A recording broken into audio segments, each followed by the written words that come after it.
Donc, vous êtes ici pour mon travail de recherche sur Duchesne de Boulogne. C'était un neurologue du 19e siècle. Ce travail va consister à capter les émotions et les expressions qui sont en rapport grâce à la caméra qui est ici.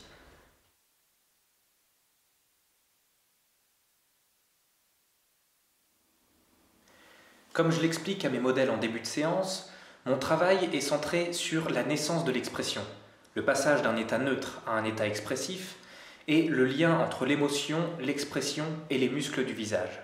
C'est un travail que je réalise en rapport avec l'œuvre de Guillaume Benjamin Duchesne, un neurologue du milieu du 19e siècle, aussi appelé Duchesne de Boulogne. Dans ce travail, je me base sur les problématiques que j'ai relevées dans son œuvre « Mécanique de la physionomie humaine » qu'il a publiée en 1862. Dans ce livre, il dresse une liste de 33 expressions, décrit pour chacune d'entre elles les muscles qui y sont associés et expose les photographies correspondantes. Je vais vous parler de sa pratique en parallèle de la mienne pour que vous puissiez bien comprendre mon travail. Contrairement à beaucoup de ses prédécesseurs qui préféraient travailler l'anatomie par la dissection, Duchesne de Boulogne travaillait sur des visages vivants. Son projet, c'était de traduire les grandes passions humaines à travers le poids et l'épaisseur de la chair en mettant en place un enregistrement mécanique des émotions. Il voulait ainsi montrer la beauté des muscles en action, servir aussi bien l'art que les sciences et répertorier des émotions universelles. Il utilisait l'électricité et la photographie, ce qui était très novateur au milieu du 19e siècle, mais moi je préfère travailler sur la vidéo et le jeu d'acteur.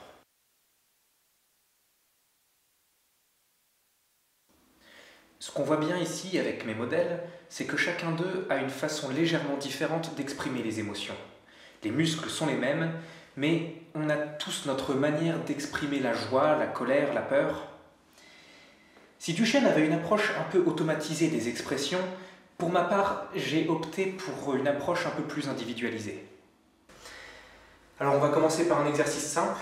Donc vous allez regarder la caméra, s'il vous plaît. Une soirée dansante sous le soleil. Vous changez un pansement, ça pue. Vous marchez dans la rue la nuit et quelqu'un vous suit.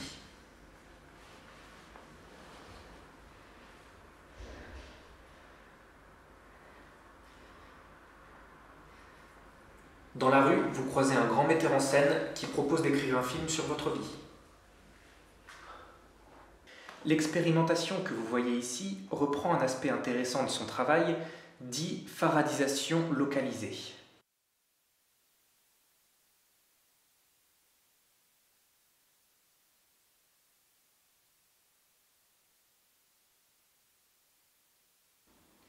Son protocole était le suivant. Grâce à des rhéophores, il appliquait des courants électriques sur des zones ciblées du visage de ses patients, ce qui contractait le muscle choisi et permettait de créer tout un panel d'expressions qu'il prenait ensuite en photo. Les rhéophores, ce sont des tiges métalliques reliées avec des fils électriques jusqu'à un appareil à induction. Ce protocole donnait une vision très automatique de l'expression, un résultat très mécanique et parfois grimaçant aux limites de l'incongru. Ce qui est en opposition avec toutes les expressions que peut produire la face, ainsi que l'instantanéité et la subjectivité des émotions. Il appliquait parfois l'électricité sur une seule partie du visage de ses cobayes, ce qui permettait de voir en même temps l'expression et la neutralité. On le voit très bien avec ces images. Ce que je trouve intéressant, c'est qu'on a même l'impression que la partie neutre change d'expression. Autre point, la métamorphose du visage. Ici, la vidéo permet vraiment de vous le montrer. Sur certaines photographies, Duchesne de Boulogne avait installé des caches amovibles pour que l'on voit successivement la partie neutre puis la partie expressive du visage, ce qui était assez ingénieux pour préfigurer l'image en mouvement. Mais la vidéo est bien plus efficace, car une émotion, ce n'est pas un état neutre suivi d'un état expressif, mais c'est aussi tout ce qui se passe entre ces deux étapes.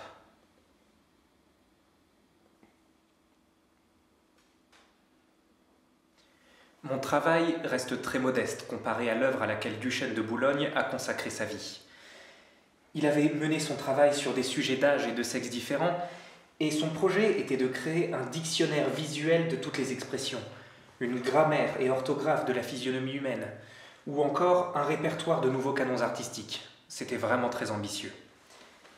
Je dois avouer que ce travail sur la vidéo et les expressions me fascine. Mais bon, ces premiers essais m'ont permis de découvrir et de vous faire découvrir le personnage atypique qu'était Duchesne de Boulogne.